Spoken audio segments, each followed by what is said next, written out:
guys, welcome to Book and Loop, where happiness is handmade and the best boyfriends are always found in books.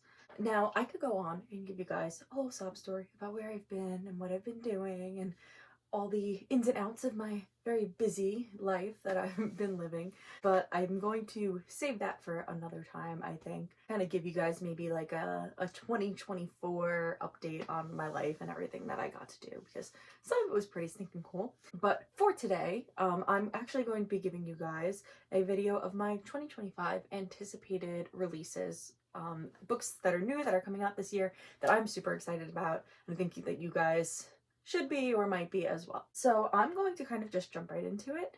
I have a list of books here that I'm going to go through with you guys, all books that are coming out this year that I think should kind of like be on everyone's radar, and books that are definitely very high on my list of books that I am excited to read this year. So without further ado, let's jump right into it.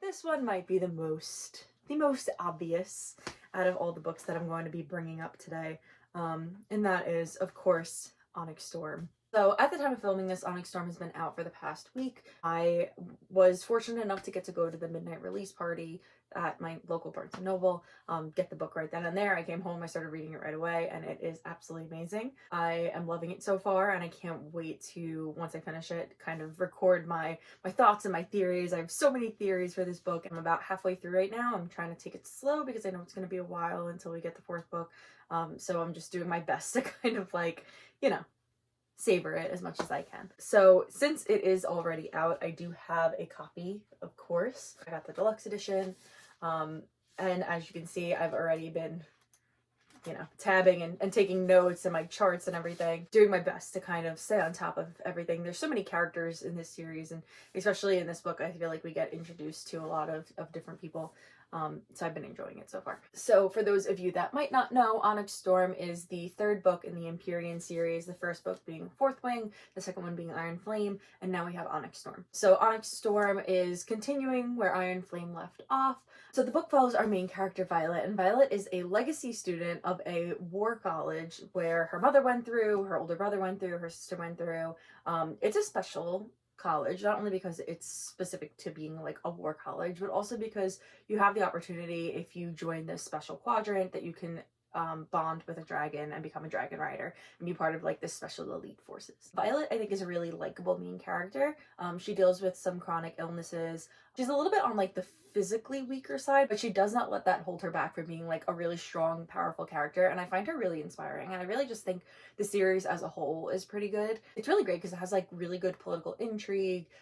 There's like a lot going on, like a lot of statements about like the government and government control and like, is the government lying to us, and like all this different stuff. So I feel like it's like really a very interesting story, and I feel like it covers a lot of different topics. I feel like I was just discussing this with my coworker the other day, that it has like a little bit of something for everyone, because it has the political aspect, it has the fantasy aspect, it has a really great romance aspect.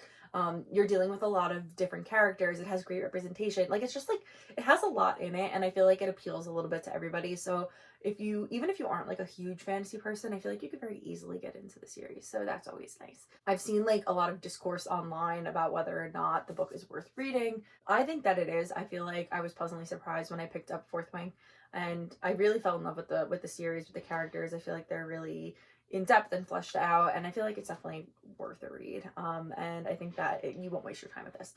So just because I was already kind of into the series, Onyx Storm was #1 on my most anticipated reads for this year. But yeah, so that's Onyx Storm by Rebecca Yarros, and that's my #1 most anticipated, and it's already in my hands, which is super exciting. So the next book that I'm going to be talking about actually was previously published independently, and it is now being traditionally published. It was just released the same day as Onyx Storm, so I didn't get my hands on it just yet, but I'm still really anticipating this book, and that is Give Me Butterflies by Jillian Meadows. I usually will stick with like romantasy or just fantasy or anything like that, but I've been trying to be a little more open with other genres. So this was a book that kind of like caught my eye, because it's about a museum curator, specifically an entomologist. And when I was younger, one of the career paths that I had considered for a brief amount of time was being a museum curator.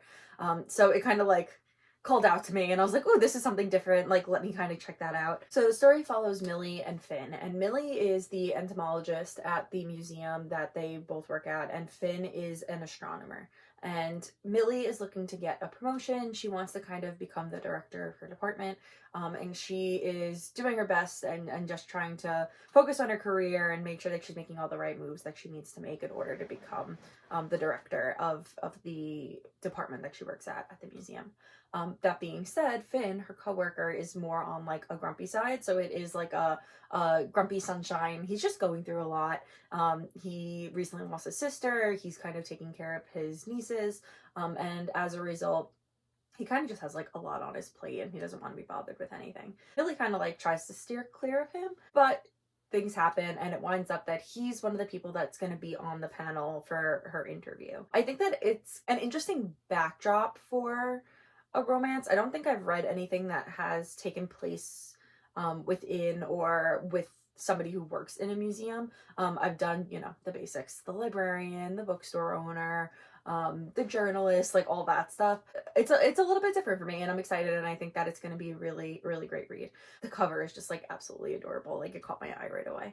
So that is Give Me Butterflies by Jillian Meadows. So the next book that I'm very highly anticipating for 2025 is the Raven Boys graphic novel. The original story was written by Maggie Stiefvater, one of my like top favorite authors from when I was a teen, and the graphic novel is being adapted by Stephanie Williams. And I actually had the opportunity to get my hands on like an early e-reader copy of the graphic novel, and it is so perfect, and I think that any Raven Boys fan is absolutely going to love this adaptation, this translation of the book into graphic novel. I feel like it was very succinctly done, and I feel like it was done in a way that it maintained the tone of the original book and the energy, and I feel like the characters are still there, portrayed pretty accurately to how they are in the book, while still making the necessary cuts that it needed in order to make it like fit into the format of a graphic novel. So I really do think that it was done really well. So The Raven Boys by Maggie Stiefvater, for those who might not know,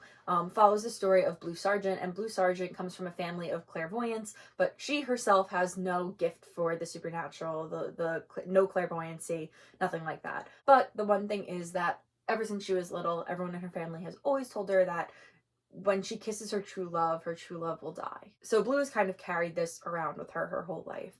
And the story goes that on St. Mark's Eve, if you happen to see a ghost or a spirit walking along the corpse road, there's two reasons that you would see that, and one would be that they are your true love or you killed them. And Blue happens to see this boy walking down the road, well, this spirit creature kind of thing walking down the road, and she knows right then and there that that's going to be the person that she either, you know, killed or is her true love. And Blue already knows that that's kind of means the same thing for her. So there is, in addition to Blue, you have 4 other characters that are also part of like this little crew that they make up, and it's Gansey, you have Ronan, you have Adam, and you have Noah. And the 4 of them go to this very prestigious private rich person academy called Agliambi, and the 4 of them are kind of on this quest to find Glendower, who is a dead Welsh king that Gansey feels might still be alive because of something that happened to him when he was younger. The story is really great. It kind of has like a little bit of like a creepy feel to it, but I mean, I'm like a total chicken and a total scaredy cat, and I feel like I was able to read this book with ease. I definitely think that, again, that it's carried over really well from the original novel to the graphic novel. So I think that it's a really great story, and I really cannot wait for the book to come out so I can actually like own like a physical copy of it, just because I think it was really that good. Like I was really like very impressed with the graphic novel, so I think that that's exciting. So that is the Raven Boys graphic novel, written by Maggie Stiefvater and adapted by Stephanie Williams. So the next book that I am super excited for that's coming out later this year is going to be Steel and Spellfire. That is written by Laura E. Weymouth. I'm not sure if I'm 100% saying the last name right. So Steel and Spellfire tells the story of Pandora, who is a super powerful, super awesome mage. But she lives in a world where mages are kind of feared. They're kind of like a lot of laws surrounding being a mage. She has like a lot more power than the average person does. And as such, she's kind of had to like stay in the shadows a little bit. But when she was growing up, there was kind of this patron. So these mages, they all have to have patrons that help them kind of like hone their power, keep the like a lock on it if they need to. So the patron that Pandora had when she was growing up kind of made her more into like a weapon. So now Pandora is kind of trying to find this patron and kind of like seeking him out. And in order to do so, what she's doing is she is kind of joining like the debutante scene. So the debutante scene, it's not just used for like finding a husband in this world. It's also used to help mages find patrons that can help them to, you know, hone and control their powers. So Pandora kind of like enters into this like debutante scene, and she has to be very prim and proper and kind of like hide how much power she actually has in order to try to find this patron that kind of destroyed her childhood. So as she kind of like is stepping into this world of like the royal court and trying to navigate everything, the most promising of like the trainees for the royal guard, his name is Kit, kind of discovers her power and kind of decides to keep her secret and to help her along as they go, and everything seems to be going rather smoothly until somebody with powers very similar to Pandora starts to kill off some of the other debutantes. So Pandora and Kit kind of have to work together to kind of keep her name clear and figure out what exactly is going on within the royal court.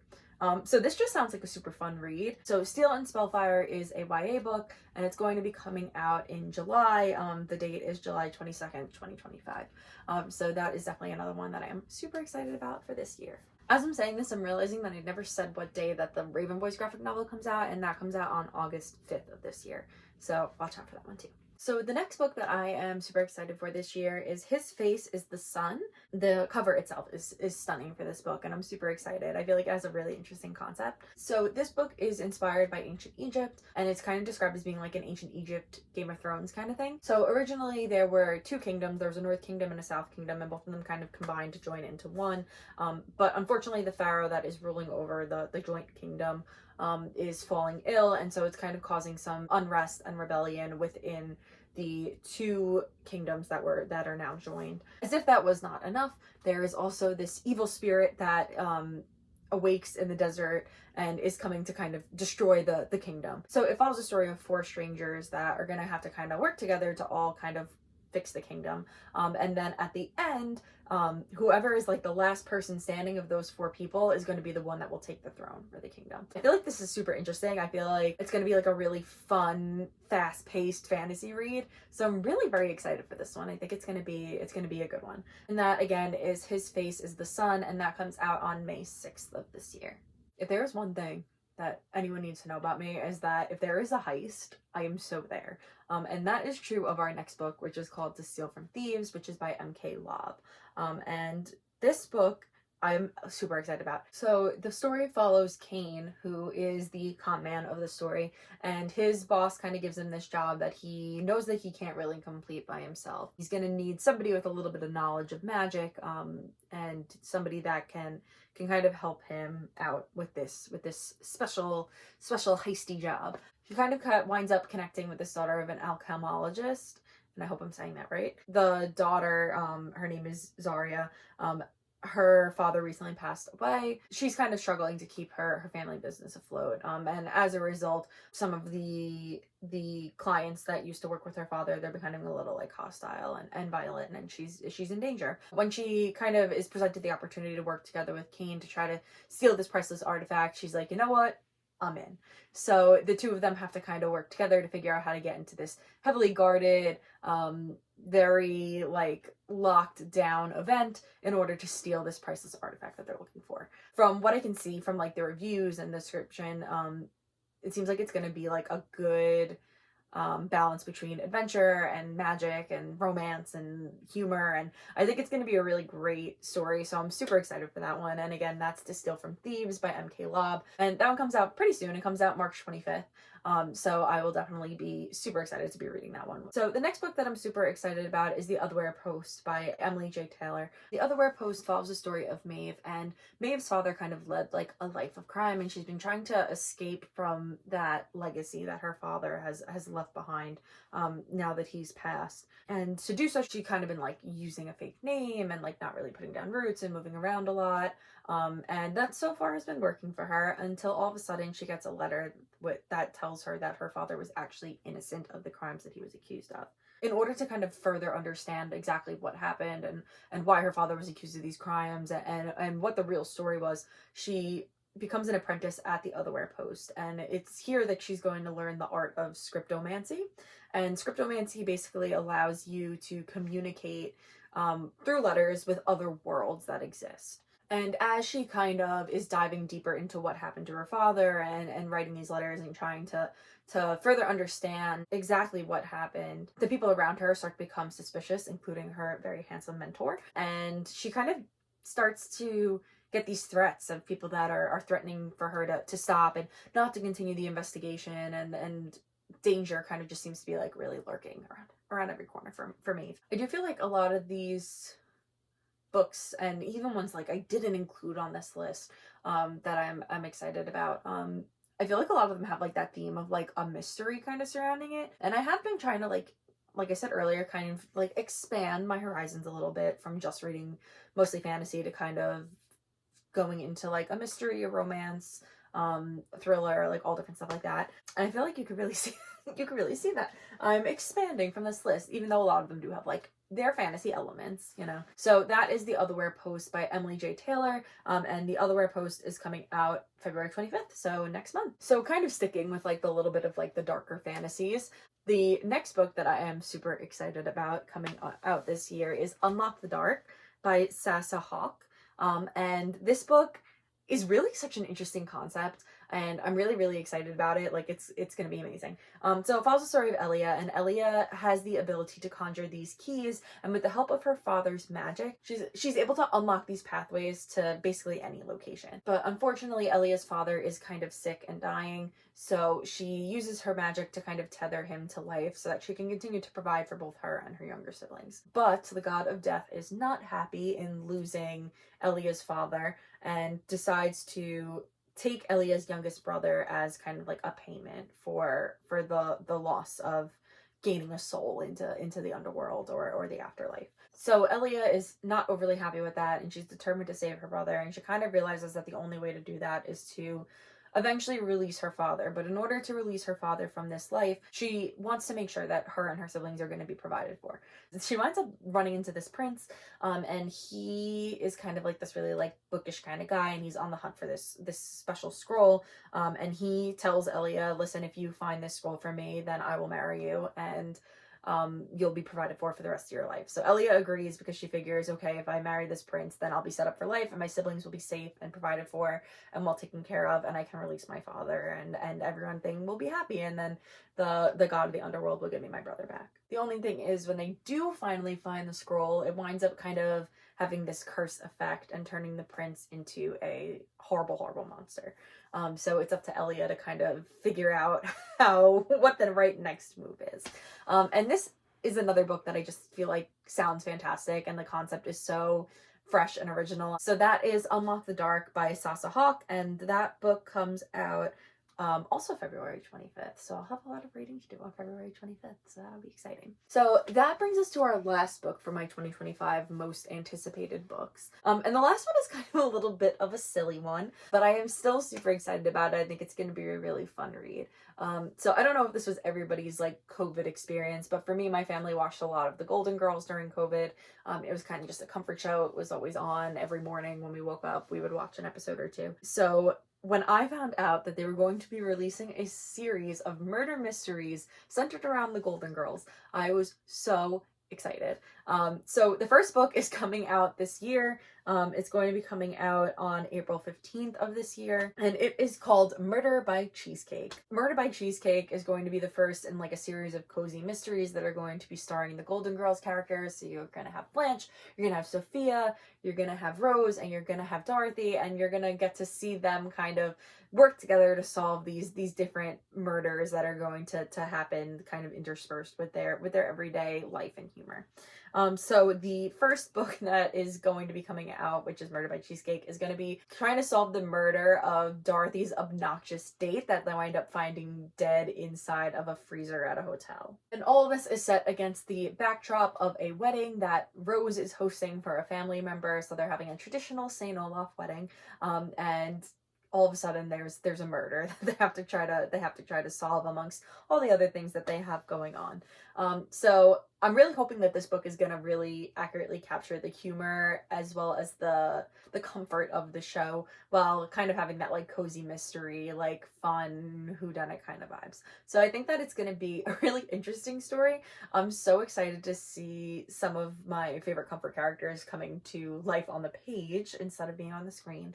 I think it's gonna be a really fun one, and I'm excited about it. And I think that I'm gonna have my like grandma and my mom and my sisters read it so that we can do it as like a book club. Just because I feel like it'll be nostalgic for that time during lockdown where we had nothing better to do than to watch the Golden Girls.